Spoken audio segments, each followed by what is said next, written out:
दत्ताकडे जाऊन माफी मागायची नक्षत्र. जमायचं नाही. आणि तसं बी तुझं नाव जरी काढलं ना दत्ताच्या समोर तर त्याला त्रास होतो. त्याच्या समोर झालेला आमचा अपमान जरी त्याला आठवला तरी दत्ता नावाच्या ज्योतीचा ज्वालामुखी होतो. समजा घर पेटून उठतंय. आणि म्हणून तुला सांगालोय आमच्या घरात पुन्यांदा पाऊल टाकायचं नाही. आईचं काळीच मुलाकडे असतं असं म्हणतात. मुलाला ठेच लागली की आईला त्रास होतो. एवढं होऊन सुद्धा तुम्ही इथे आलात. त्याच आईला मी एक विनंती करते, मला फक्त एकदा दत्ताला भेटू द्या. मी मांडवातून तुमचा अपमान करून बाहेर पडल्यावर माझ्या बरोबर जे जे काही झालं ते सगळं मला दत्ताला सांगायचं. मला त्याच्याशी बोलायचंय. मला एकदा भेटू द्या दत्ताला. तसं काय होईल असं आम्हाला तरी वाटत नाही. मला दुसरं काहीच नकोय. मला फक्त एकदा तुला भेटणार नाही. नाही काय आहे, आमच्या दत्ताला अनोळखी लोकांशी बोलायला आवडत नाही. कळतंय ना वा? अनोळखी आईसाहेब, माझ्या एवढं जवळून दत्ताला कोणीच ओळखलं नाही हो. आणि मी अनोळखी. आईसाहेबांचा शब्द अख्ख्या पंचकृषीत शेवटचा असतो हे अजून विसरले नाहीये मी. पण आईसाहेब फक्त एकदा भेटू द्या म्हणत आहे. हवं तर बाहेर एकांतात नाही, मी घरी येऊन बोलते त्याच्याशी. शक्यच नाही. अगं छान वाजत गाजत माप ओलांडून येणार होतीस तू आमच्या घरात. पण काय केलंस तू? हा, स्वतःच्या स्वार्थापायी मापला थाडलंस. दत्तावरचं पिरेमला थाडलंस. गावच्या येशीवर आमच्या आबरूची लक्तर टांगून आमच्या घरात यायला नकार तूच दिला होता. होय आईसाहेब, मी चुकले होते. अगं चुकलीच नव, मग आता सजा भोगायला मी तयार राहा. या महेश्वरी पाटीलनं पंचक्रोशीत जे काही नाव कमावलंय ना ते तुझ्या बापासारखं नाचगणे ऐकून नाही कमावलेलं, स्वतःच्या हिमतीवर कमावलंय. आणि तू काय केलंस? हा, भरमणपात आमची आबरू काढलीस. का नाही चिड्याचं दत्तानं? तो दत्ता आमच्यासाठी किती झटलाय माहिती तुला? सतत आमची सावली बनून राहिलाय. का नाही राग यायचा त्याला? हा, आणि अशा दत्ताचं तू जे काही केलेस ते आम्हीच नाही, जगातली कुठलीच आई विसरू शकत नाही.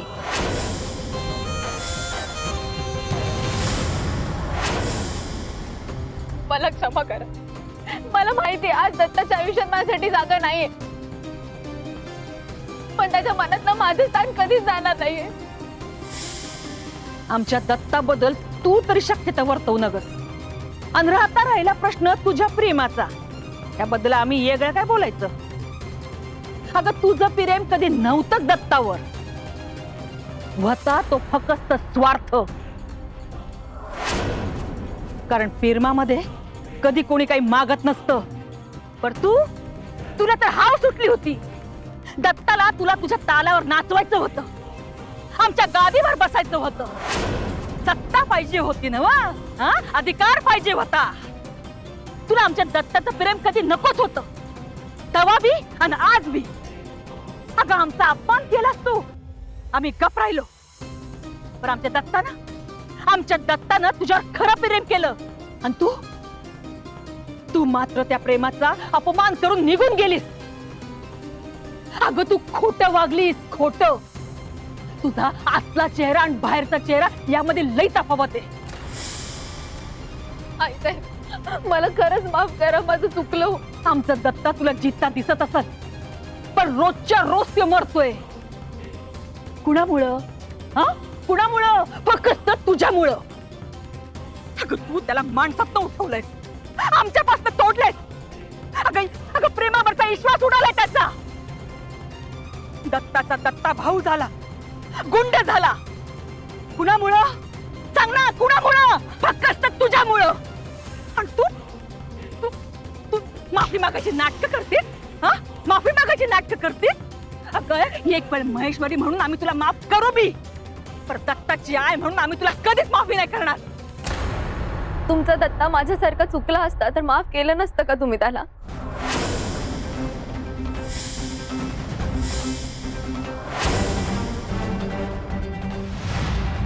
तुमच्या दत्ताकडून कोणाचं मन दुखावलं गेलं नसेल का हो? आईसाहेब, एखादी चूकच माणसाला त्याच्या आयुष्यात पुन्हा उभी करते हो. मला दत्ताच्या आयुष्यात परत ते स्थान मिळेल की नाही मला माहित नाही, पण दत्तासमोर एकदा मी माझी चूक कबूल केली की मी मरायला मोकळी होईन हो.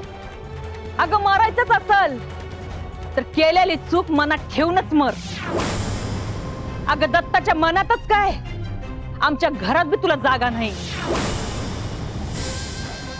ही दत्ता साहेबांना भेटायला एवढी विनंती करते, हिला खरंच पश्चाताप झालाय का? आईसाहेब तिला दत्ता साहेबांना भेटू का नाही देते? दत्ता साहेब हिचं बोलणं ऐकून घेतील. आईसाहेब, आईसाहेब मला असं टाकून जाऊ नका हो. आईसाहेब, पूर्ण जगाने माझ्याकडे पाठ फिरवली. आईसाहेब, मी तुमच्या पाया पडते. वेळ खूप काही शिकवते. आज माझ्या डोक्यावर चप्पलही नाहीये बाई. कोणाचा माझ्यावर विश्वास नाही? नक्षत्र ऐक ना, नक्षत्र एकदा मला दत्ताला भेटव. अगं असं काय करू नको. असं काय करायलीस? फक्त एकदा मला दत्ताला भेटव. नक्षत्र, तू सुद्धा कोणावर तरी प्रेम केलं असेल ना? तू सुद्धा कधीतरी खोटं वागली असशील, कोणाचं तरी मन दुखावलं असशीलच ना? याचा अर्थ असा होतो का की तुला जगायचा अधिकारच नाहीये? याचा अर्थ असा होतो का की तुझं त्या माणसावर प्रेमच नाहीये? नक्षत्र, मग मला नसेलही जगायचा अधिकार, पण मरण्याच्या आधी मला एकदा दत्ताला भेटायचंय का? अय, आमची नक्षत्रा खोटं वागू शकत नाही. स्वतःचा विचार करून दुसऱ्याला त्रास देणं हे तिच्या रक्तातच नाहीये. आणि जग इकडचं तिकडं झालं ना तरी ही नक्षत्रा आम्हाला दगा देऊ शकत नाही. आम्हाला एवढंच सांगायचंय की तुम्हा दोघींची तुलना होऊ शकत नाही.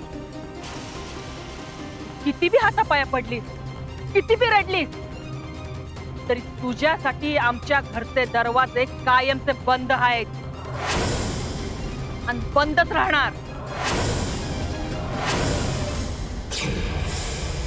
तू इथं कायमचं निघून जाणं हेच तुझ्यासाठी चांगलं आहे. आईसाहेब, एकदा दत्ताला जमायचं नाही. तुझं रडगाण बघा इथे आलेलो नाही आम्ही. आम्ही फक्त सांगायला आलो, आमचा अपमान करणाऱ्या मुलीला आमच्या घरात प्रवेश नाही. आईसाहेब, तुला तर माहितीच आहे, आमच्या घरात आमचा सबूत शेवटचा असतो. आणि हे तू मरेस्तोवर तुझ्या ध्यानात ठेव. मला माझी चूक कबूल करायची एक तरी संधी द्या आईसाहेब. मी खरं बोलते, माझ्यावर विश्वास ठेवा. नक्षत्रा, अगं लई कामं पडल्या, चल उशीर व्हायलाय.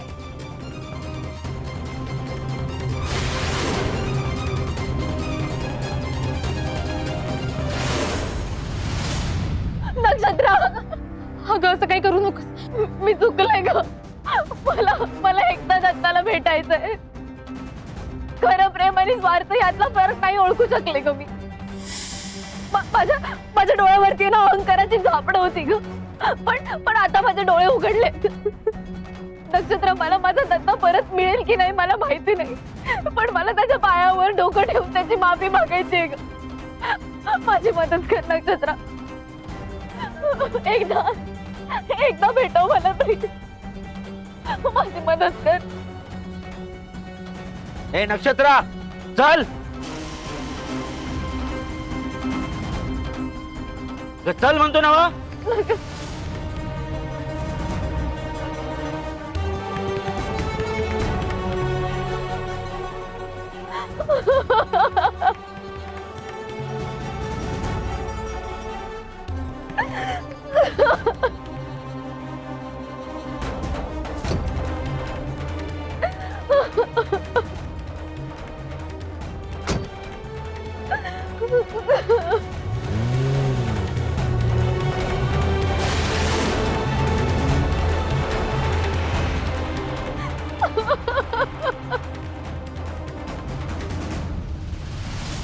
करायला गेलो एक अन झालं भलतच बघ.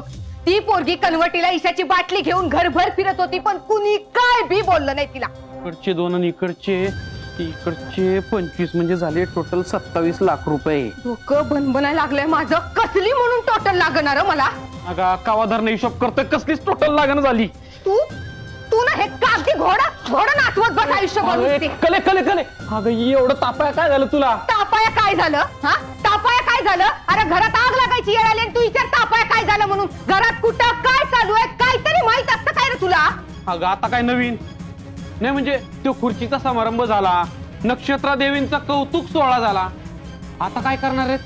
नाही म्हणजे आई साहेबांनी काय यज्ञ होम हवन करायचा का काय? यज्ञ झाला नव, पहिली आवती माझी, नाही तर त्या रेखाची पडल बघ. रेखा तिचं काय आता नवीन? अरे किती प्रश्न विचारतोस तू? राहिलं बाई नग सांगूस, माझ्या मग व्याप काय कमी येतोय? अरे आई साहेब त्या रेखाला भेटायला गेले आहेत. रेखाला कशा पाहिजे ग? आता ते मला माहित असतात, अजून काय पाहिजे होतं अविनाश भाऊ? कले शांत हो, मी सांगतो. अगं कारण काय का असं ना, आई साहेब काय सांगणार रेखाला, ही तो वापस येऊ नको म्हणून. अरे तसं असतं तर त्या नक्षत्राला सोबत कशा पायी घेऊन गेल्या असत्या त्या? कले तुझंच असं झालं तर आमचं कसं होणार? म्हणजे म्हणजे अगं तू जर नक्षत्राला घाबरायला लागली तर आमचं कसं होणार? मी ना उगाच आलो बघ इथं. चाललो मी. कले कले कले अगं खुर्चीचं महत्व तुझ्यासारख्या राजकारणी बाईला आम्ही सांगायचं वय, आणि ही खुर्ची तर आईसाहेबांच्या जवळची, अधिकाराची. गादीवर बसणं आणि गादीत चालवणं ह्या 2 वेगळ्या गोष्टी आहेत. नक्षत्राला जोवर कळत नाही तिच्या हाती कोणती जादूची छडी लागली, तोवर तिला घाबरायचं काय बी कारण नाही. अरे पण अविनाश भाऊ, एक ना एक दिवस त्या खुर्चीची ताकद त्या पोरीला कळलंच की. मग आपण एक एक करून त्या खुर्चीचे पाय कायमचे तोडायचे. 4 पायावर उभी आहे तिची खुर्ची. पहिला पाय दत्ता, दुसरं आईसाहेब, तिसरा तिचा नवसाचा भाऊ शंकर, आणि चौथ्या आपल्या अण्णा. एक एक करून तिचे पाय मोडले, नक्षत्र अशी एकदम तोंडावर पडलीच म्हणून समजलं? कले प्रत्येक गोष्टीत लगेच रिॲक्ट व्हायची गरज नसते बघ. राजकारणात कसं तोंडात साखर आणि डोक्यावर बर्फ ठेवलं की आपलं काम लवकर होतंय आणि आपल्याला पाहिजे तसं होतंय. आता टार्गेट एकच, मोरेचा विचार कर. मोरे त्याचं काय? मोरे इथे येऊन गेला, नक्षत्राला काय देऊन गेला? ती ईशाची बाटली. बराबर. त्यानं दिलेली ईशाची बाटली नक्षत्रानं स्वतःकडे घेऊन ठेवली. बरोबर. नक्षत्रा दत्ताला मारल 7 जन्मात शक्य नाही ती गोष्ट. याचा अर्थ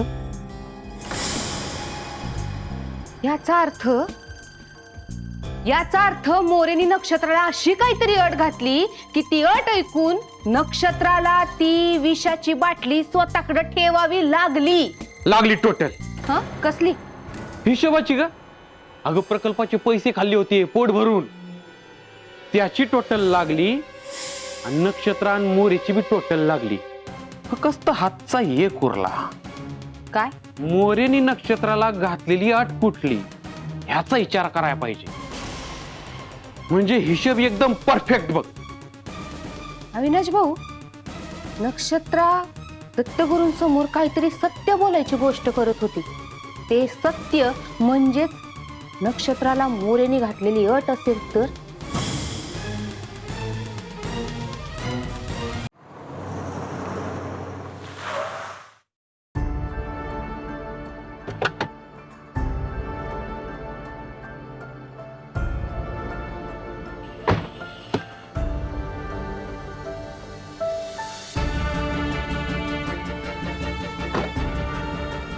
नक्षत्र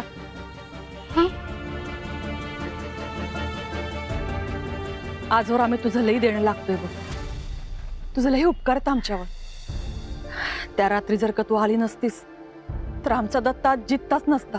आई साहेब, अहो असं परक्यावानी का बोलताय? परक्यावानी नाही पोरी, अधिकारानं बोलतीये. आणि त्याच अधिकारानं तुला एक विनंती बी करायची आहे. रेखासोबत आता जे काही बी झालं त्यातलं एक अक्षर बी दत्ताला कळता कामा नये. असं काय सर? रेखा परत आली तर दत्ताला त्याच्या आईचा झालेला अपमान आठवल, तो सुडुगवल, जे आमच्याच्यानं बघवणार नाही. नक्ष या समध्यामुळं दत्ताचंच नुकसान होणार आहे. अगं पर जर रेखा खरी असली तर? कसली खरी? इशारी आहे ती. सरड्यावानी रंग बदलती. आज बी रंग बदलूनच आली होती ती. आम्हाला आमच्यापेक्षा जास्त तुझ्यावर विश्वास आहे म्हणून तर तुला नेलती आम्ही. पण तसं बी काय बी झालं तरी ती रेखा या वाड्यात परत कधीच येणार नाही. दत्ताला सांभाळायची जबाबदारी तुझी आहे. अहो पण आई साहेब, दत्ताच्या आईनंतर दत्ताला ओळखणारी मुलगी एकच, तू. दत्ता आता तुला समजायला लागला आहे. त्यामुळे दत्ताला ज्या माणसांपासून, ज्या गोष्टींपासून त्रास होतो त्यांच्यापासून त्याला लांब कसं ठेवायचा हे आता तुझं काम. तुला कळते ना? आम्ही कुणाबद्दल बोलतोय ते? त्या रेखाला दत्तापासून लांब कसं ठेवायचं ही जबाबदारी तुझीच.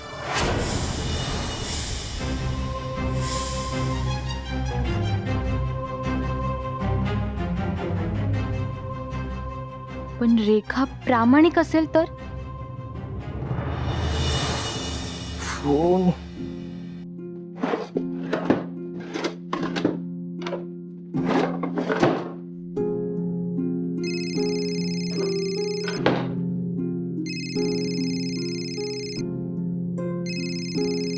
Unknown number. Hello hello hello, कोण बोलतोय? हॅलो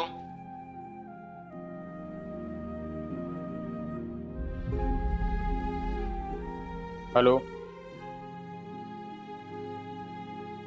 हॅलो, अरे कोण बोलतोय?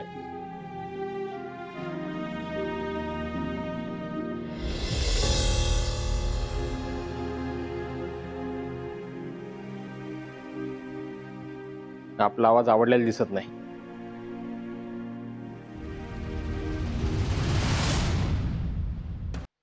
आता काय दुनियादारी करणार आहेस होय? म्हणजे? आतापर्यंत दुसऱ्यांचा विचार करत होतीस तू. तुला आता संधी भेटली ना तर आता फक्त स्वतःचा विचार करायचा. काय बोलताय शंकर दादा? तुला समजत नाही तेच बोलतोय. दत्ता भाऊ यातलं काय पण सांगायचं ना आधीच सांगतोय. आणि त्याने काय होणार आहे? तुझं खरं प्रेम आहे ना दत्ता भाऊंवर? वय अगं तू वाचवलीस त्यांना. अहो शंकर दादा, कुणाचा जीव वाचवला आणि आपण त्यांचे मालक होत नाही ना? नसल होत, पण आपला हक्क हा असतोच. हक्क तर रेखाचा आहे. हो बघितलं ना तुम्ही कशी बोलत होती ती, प्रामाणिक होती ती. ही समधी नाटक आहेत, नाटक. याला मगरीचे अश्रू म्हणतात. त्या रेखावर एक पैशाचा बी विश्वास ठेवायचा नाही. कलाताई सख्खी बहीण असून सुद्धा काय केलं बघितलं ना? ही रेखा पैशाची भुकेली आहे. तिचं दत्ता भाऊंवर प्रेम नाही आहे. पण दत्ता साहेबांचं तर आहे ना?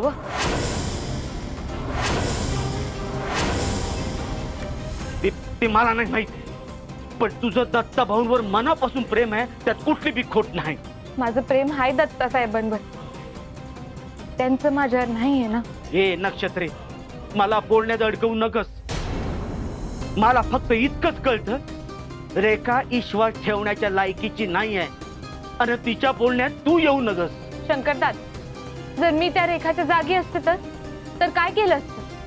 आणि तिला खरंच पश्चाताप होत असेल तर काय करायचं? एक तर तू तशी वागलीच नसती, आणि मी तुझा सख्खा भाऊ जरी नसलो ना तरी मी तुला चांगलंच ओळखायलोय. पण मग रेखाबद्दल दत्ता साहेबांनी विचारलं तर काय सांगायचं? खोटं बोलायचं? का तिच्याबद्दल वाईट बोलायचं? म्हणजे दत्ता साहेबांना सांगायचं की ती खोटी आहे, अजून एक खोटं बोलायचं. मग आता तू काय दत्ताभाऊ आणि रेखाला एकत्र आणणार आहेस? दादा, अहो तो देव बी प्रत्येकाला आपली चूक सुधारायची एक तरी संधी देतो. मग आपण तर माणसं आहोत ना. आणि रेखाचं बोलणं दत्ता साहेबांना पटलं